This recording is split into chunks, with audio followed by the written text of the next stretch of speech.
കൊല്ലം തേവലക്കരയിലെ ബാറിൽ മദ്യത്തിനൊപ്പം ടച്ചിങ്സ് നൽകിയില്ലെന്ന് പറഞ്ഞ സംഘർഷം. യുവാക്കളും ജീവനക്കാരും തമ്മിലാണ് ഏറ്റുമുട്ടിയത്. ആദ്യം ദൃശ്യങ്ങളിലേക്ക്.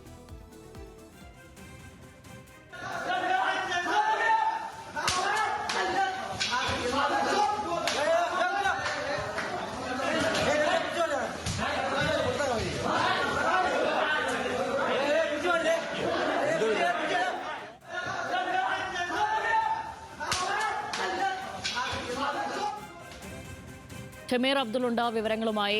ഷമീർ, ഇത് എപ്പോഴായിരുന്നു ഈ സംഭവം? ഈ സംഘർഷത്തിൽ ആർക്കെങ്കിലും ഇരുവർക്കും ഇരുവശത്തുള്ളവർക്കും പരിക്കേറ്റിട്ടുണ്ടോ? ഒരു ഹോക്കി സ്റ്റിക്ക് പോലുള്ളതിനെ കൊണ്ടൊക്കെ എടുത്ത് അടിക്കുന്നതൊക്കെ കാണുന്നു.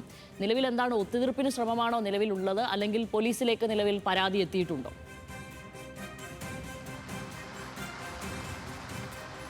ഷാമിൽ, ഈ സംഭവത്തിൽ പോലീസിലേക്ക് പരാതി പോയിട്ടുണ്ട്. പക്ഷേ പോലീസ് ഇതുമായി ബന്ധപ്പെട്ട് ഇതുവരെയും കേസെടുത്തിട്ടില്ല. 2 ദിവസമാകുന്നു ഈ സംഭവം നടന്നിട്ട്. തേവലക്കരയിൽ പ്രവർത്തിക്കുന്ന ബാറിലാണ് ഈ അടി ഉണ്ടായിരിക്കുന്നത്. അവിടെ ഇതര സംസ്ഥാന തൊഴിലാളികളാണ് അവിടുത്തെ ജീവനക്കാർ.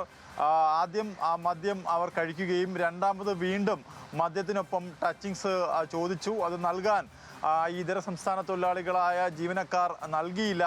തുടർന്ന് അവർ അവിടെ ബാറിലെത്തിയ 2 യുവാക്കളോട്, മലയാളികളായ നമ്മുടെ നാട്ടുകാരായ യുവാക്കളോട് അസഭ്യം പറയുകയും ചെയ്തു. ഇത് ചോദ്യം ചെയ്യുന്നതിനിടയിൽ ഈ ബാറിലെ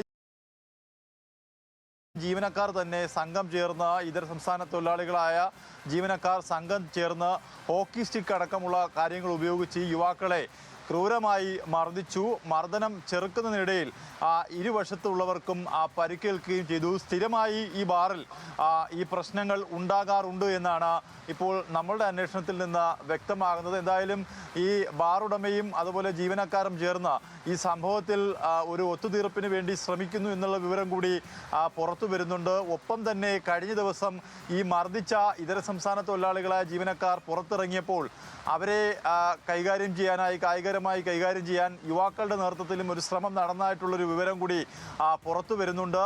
എന്തായാലും ഒരു ഒത്തുതീർപ്പ് ശ്രമത്തിലേക്ക് പോവുകയാണ്. വലിയ സംഘർഷമാണ്, പരിക്കേറ്റിട്ടുണ്ട്.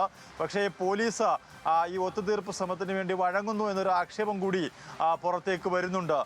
ഷാമിലി. ശരി.